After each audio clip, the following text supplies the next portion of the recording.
UPSC exam pattern mains. So mains எக்ஸாமுக்கான pattern பார்க்கலாம். Mains எக்ஸாமில் எல்லாமே descriptive type of questions, which means question கேட்டுருவாங்க, நம்ம ஆன்சர் ரொம்ப டீட்டெயிலாக எக்ஸ்பிளைன் பண்ணி எழுதணும். மெயின்ஸ் எக்ஸாமில் டோட்டல் 9 பேப்பர்ஸ், ஒவ்வொரு பேப்பருக்கும் டியூரேஷன் 3 hours. இந்த 9 பேப்பர்ஸை நம்ம இந்த மாதிரி ஸ்ப்ளிட் பண்ணிக்கலாம். 2 குவாலிஃபையிங் பேப்பர்ஸ், ஒரு SA paper, 4 general studies paper, 2 optional paper. So total 9 papers. Qualifying பேப்பரோட மார்க்கை நமக்கு ஃபைனல் மார்க் கவுண்டில் எடுத்துக்க மாட்டாங்க. So these 2 paper just for qualifying purpose. Next SA paper 1, general studies paper 4, optional paper 2. இந்த 7 பேப்பரையும் final mark calculation பண்ணுறதுக்கு எடுத்துப்பாங்க. இப்போ நம்ம ஒரு பேப்பராக டீட்டெயிலாக பார்க்கலாம். Qualifying papers, paper A, paper B அப்படின்னு 2 பேப்பர் இருக்கும். பேப்பர் ஏல Indian language mentioned in 8th schedule. So இது ஒன்றும் கன்ஃபியூஸ் ஆகிக்க வேணாம். 22 அஃபிஷியல் லாங்குவேஜில் ஏதாவது ஒரு இந்தியன் லாங்குவேஜ் சூஸ் பண்ணிக்கலாம். 300 மார்க்ஸ். அதே மாதிரி பார்ட் பியில் கம்பல்சரி இங்கிலீஷ் பேப்பர் இருக்கும், அது நம்ம எழுதணும். ஸோ அதுக்கும் 300 மார்க். இந்த 2 பேப்பரும் நம்மளோட அண்டர்ஸ்டாண்டிங் அண்ட் ப்ரொஃபிஷியன்சி, அந்த லாங்குவேஜை நம்ம எவ்வளோ ப்ரொஃபிஷியண்ட்டாக இருக்கோம், நம்ம எவ்வளோ புரிஞ்சுக்கிறோம் அப்படின்றத செக் பண்ணுறதுக்காக தான் இந்த 2 பேப்பருமே நமக்கு கொடுத்துருக்காங்க. ஸோ இதில் 300க்கு 75 மார்க்ஸ் எடுத்தால் இந்த பேப்பர் நம்ம கிளியர் பண்ணிடலாம். இந்த பேப்பர்ஸில் கொஸ்டின்ஸ் எப்படி கேட்பாங்க? ஸோ இந்த 2 பேப்பருமே நமக்கு லாங்குவேஜ் எக்ஸாம் மாதிரி தான். ஸோ 2க்குமே சேம் பேட்டர்ன் ஆஃப் கொஸ்டின்ஸ் தான் கேட்பாங்க. ஸோ எப்படி கொஸ்டின் கேட்பாங்கன்னு பார்த்துக்கலாம். ஃபர்ஸ்ட், இப்போ மேலே இந்தியன் லாங்குவேஜில் நீங்கள் தமிழ் சூஸ் பண்ணியிருந்தீங்கன்னா, இப்போ நான் சொல்கிற கொஸ்டின்ஸை நீங்கள் தமிழுக்கு இமேஜினேஷன் பண்ணிக்கோங்க அண்ட் இங்கிலீஷ்க்கும் அதே மாதிரி இமேஜினேஷன் பண்ணிக்கோங்க. Questions will be like comprehension, அதான் ஒரு பேசேஜ் கொடுத்த கொஸ்டின் கேட்பாங்கன்னு சொல்லியிருப்போம்ல, அந்த மாதிரி இருக்கும்.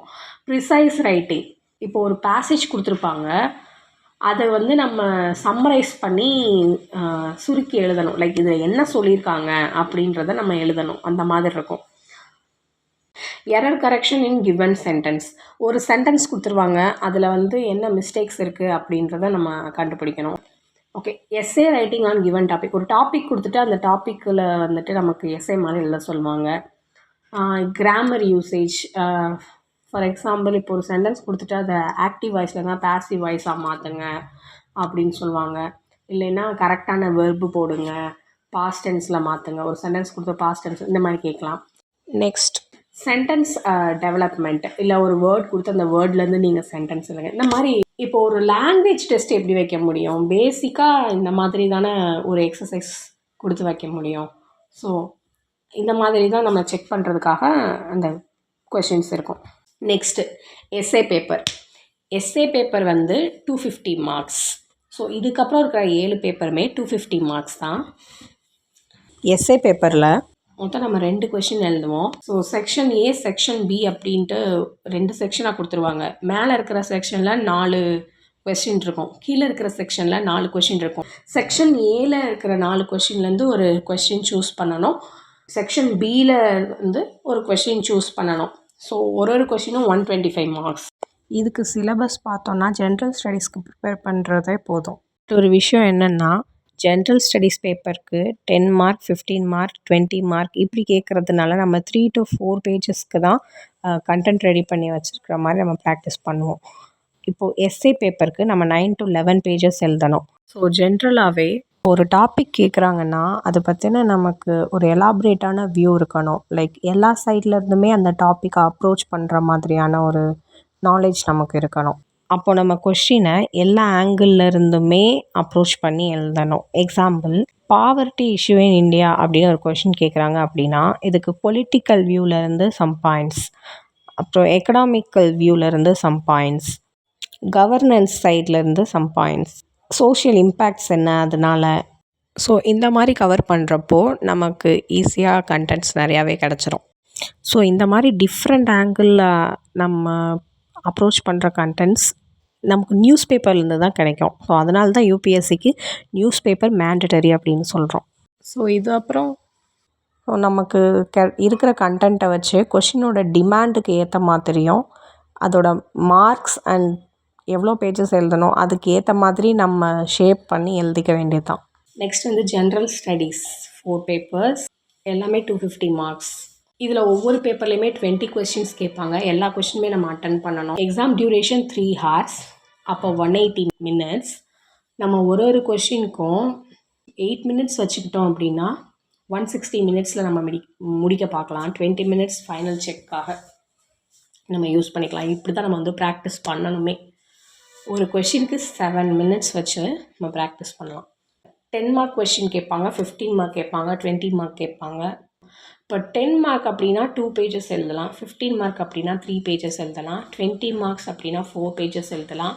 இல்லை நிறைய பேஜ் எழுதுனா தான் நிறைய மார்க் போடுவாங்க அப்படிலாம் இல்லை. கொஷினோட டிமாண்ட் அண்டர்ஸ்டாண்ட் பண்ணி கிளியரான கண்டென்ட், தேவைப்பட்ட கரண்ட் அஃபேர்ஸில் இருக்கிற ஃபேக்ட்ஸ் அண்ட் அஃபிஷியல் ரிப்போர்ட்ஸ்லாம் வெளியிடுற அந்த ஃபேக்ட்ஸ் ஆட் பண்ணி எழுதுனாவே we can score well. நம்ம ஆன்சர் எழுதும் போதே நிறையா ஃபேக்ட்ஸ் ஆட் பண்ணி எழுதுகிறப்போ ஓகே அப்டேட்டடாக இருக்குது இந்த ஆன்சர், அந்த மாதிரி ஒரு இம்ப்ரெஷன் அது கொடுக்கும். கொஷினுக்கு நம்ம எழுத வேண்டியதை கிளியராக எழுதுறது பெட்டர், இழுக்காமல். ஃபார் எக்ஸாம்பிள், இப்போ இந்தியன் கல்ச்சர் பற்றி ஒரு கொஷின் கேட்குறாங்கன்னு வச்சுப்போம். அப்போ நம்ம Indian culture is our culture, Indian culture is beautiful culture, it is very meaningful culture, அந்த மாதிரி எழுதாமல் கல்ச்சர்னால் என்ன, அது எதை பேஸ் பண்ணி இருக்குது, இந்த மாதிரி கண்டென்ட் ஃபுல்லாக எழுதணும். நெக்ஸ்ட்டு ஜிஎஸ் பேப்பரோட சிலபஸ் ஷார்ட்டாக பார்க்கலாம். ஜென்ரல் ஸ்டடீஸ் பேப்பர் 1ல் Indian heritage and culture, history, geography and society, இந்த சப்ஜெக்ட்ஸ்லாம் இருக்குது. ஜென்ரல் ஸ்டடீஸ் பேப்பர் 2ல் governance, constitution, polity, welfare initiatives, social justice, international relations, இந்த சப்ஜெக்ட்ஸ்லாம் படிக்கணும். ஜென்ரல் ஸ்டடீஸ் பேப்பர் 3ல் technology, science and technology, economic development, biodiversity, environment, security, அப்படின்னா இன்டர்னல் செக்யூரிட்டி, டிசாஸ்டர் மேனேஜ்மெண்ட், இதுவும் படிக்கணும். Next general studies paper 4 ethics, integrity, aptitude. இங்கே ஜென்ரல் ஸ்டடீஸ்க்கான சிலபஸ் ஒவ்வொரு சப்ஜெக்டாக பார்த்தாச்சு. ஏன் அப்படின்னா இப்படி பார்க்குறப்போ நமக்கு கரண்ட் அஃபேர்ஸில் நியூஸை சப்ஜெக்ட் வைஸ் பிரித்து கனெக்ட் பண்ணி படிக்கிறதுக்கு நமக்கு ஈஸியாக இருக்கும். Detail explanation of syllabus word by word, I will post separate video for this. Next optional papers. Optional papers பொறுத்த வரைக்கும் யூபிஎஸ்சியே நமக்கு லிஸ்ட் ஆஃப் சப்ஜெக்ட்ஸ் கொடுத்துருக்காங்க. நம்ம அதுலேருந்து ஏதாவது ஒரு சப்ஜெக்ட் சூஸ் பண்ணிக்கலாம். நம்ம சூஸ் பண்ணியிருக்கிற சப்ஜெக்டை நம்ம 2 பேப்பராக எழுதணும், பேப்பர் 1, பேப்பர் 2. இப்போ ஆப்ஷனல் பேப்பருக்கு கொஷின் பேப்பர் எப்படி இருக்கும் அப்படின்னா மொத்தம் 8 கொஸ்டின் பேப்பரில் கொடுத்துருப்பாங்க. 8 கொஸ்டினை நம்ம 5 கொஸ்டின் ஆன்சர் பண்ணணும். 8 கொஸ்டினையும் செக்ஷன் ஏல 4 கொஸ்டின், செக்ஷன் பியில் 4 கொஸ்டின்னு 2 செக்ஷனாக கொடுத்துருப்பாங்க. இதில் question number 1 and question number 5 ரெண்டுமே வந்து கம்பல்சரி கொஸ்டின். ஸோ நம்ம 5 கொஸ்டினில் இந்த 2 கொஸ்டின் கம்பல்சரி கொஸ்டின் போக பேலன்ஸ் 3 கொஸ்டின் இருக்கும். இந்த 3 கொஸ்டினை அட்லீஸ்ட் ஒரு கொஸ்டினாவது ஒவ்வொரு செக்ஷன்லேயும் சூஸ் பண்ணியிருக்கணும். விச் மீன்ஸ் நம்ம 2 செக்ஷனில் இருந்துமே இந்த 3 கொஸ்டின் எடுத்து எழுதணும்.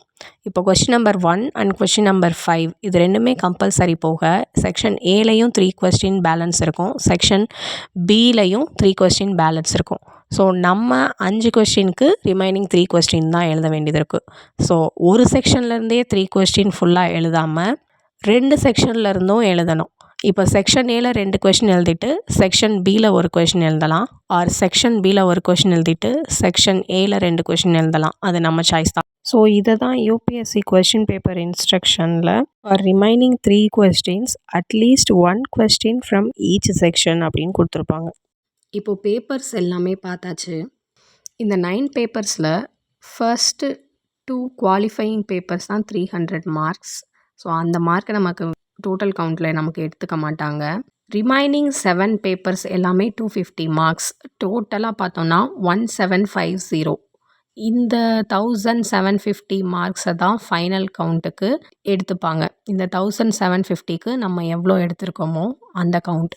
ஸோ இந்த பேப்பர்ஸோட கட் ஆஃப் மார்க்ஸ் வந்து ஒவ்வொரு வருஷமும் மாறும். இப்போ 900 வேக்கன்சி இருக்குன்னா கட் ஆஃப் வச்சு பார்க்குறப்போ நம்ம ஷார்ட் லிஸ்ட் ஆனால் we are eligible for interview. Next optional subject list. இதில் ஒரு 26 ஆப்ஷன் நமக்கு இருக்குது. 25 வரைக்கும் நமக்கு சப்ஜெக்ட்ஸாக இருக்குது. 26 வந்து லிட்ரேச்சர். இங்கே அவங்க லிஸ்ட் பண்ணியிருக்கிற லாங்குவேஜில் ஏதாவது ஒன்று நம்ம ஆப்ஷனல் சப்ஜெக்டாக சூஸ் பண்ணிக்கலாம். ஒரு ஜென்ரல் இன்ஸ்ட்ரக்ஷன், ஆப்ஷனல் சப்ஜெக்ட் பொறுத்த வரைக்கும் நம்மளோட சாய்ஸ் தான். நமக்கு எந்த சப்ஜெக்ட் இன்ட்ரெஸ்டாக இருக்குது அப்படின்னு பார்த்து சூஸ் பண்ணணும். Don't get influence from outside, just get instructions and choose your subject. UPSC clear பண்ணதில் இந்த ஆப்ஷனல் சப்ஜெக்ட் தான் நிறைய பேர் எடுத்திருக்காங்க. ஸோ நம்மளும் அதே சூஸ் பண்ணலாம். அந்த மாதிரி இல்லாமல் உங்களுக்கு எது சூட் ஆகும், உங்களோட ஓன் இன்ட்ரெஸ்ட் என்ன, அந்த மாதிரி பார்த்துக்கோங்க. தேங்க்யூ.